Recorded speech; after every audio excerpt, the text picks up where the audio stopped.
Vienna रेसिपीमध्ये आपलं स्वागत आहे. आपण करणार शिमला मिरचीची भाजी करणार आहे. त्यासाठी कढई ठेवली, त्यात आपण तेल टाकून घेऊया. तेल छान तापलं की त्यात जिरं टाकूया. त्यातच बारीक चिरलेले 2 कांदे आहेत ते सुद्धा टाकूया.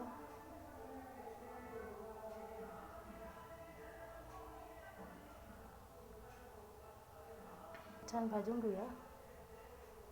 त्यातच आलं लसूण पेस्ट आहे ती सुद्धा टाकूया. त्यातच शिमला मिरची आहे ती सुद्धा 2 टाकूया. बारीक चिरून घेतलेली आहे. व्यवस्थित अशी कांद्यातच मिरची सुद्धा भाजून घेऊया.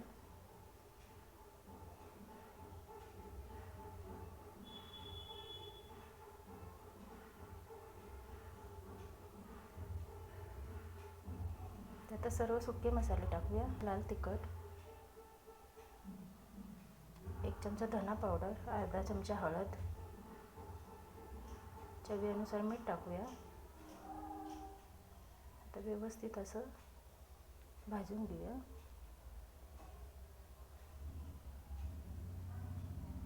त्यातच मुगाची डाळ आहे ती सुद्धा अर्धा तास अगोदर भिजत घातलेली ती सुद्धा टाकूया. तर व्यवस्थित असं सर्व मिक्स करून घेऊया.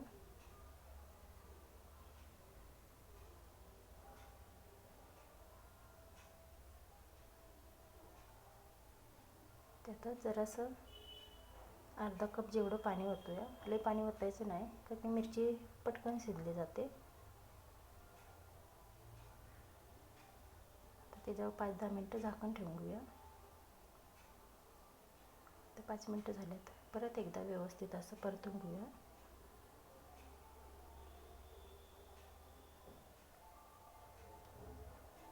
डाळ टाकली म्हणून आपण शेंगदाण्याचा कूट नाही टाकणार आहे. परत 5 मिनटं झाकण ठेवूया.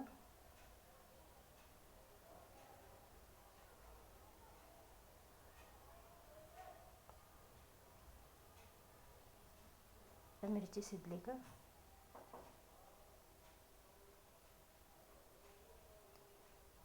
छानपैकी मिरची सुद्धा शिजली. तर रेडी झाली आपली मिरचीची भाजी. तर व्हिडिओ आवडल्यास लाईक, शेअर, सबस्क्राईब करायला विसरू नका. धन्यवाद.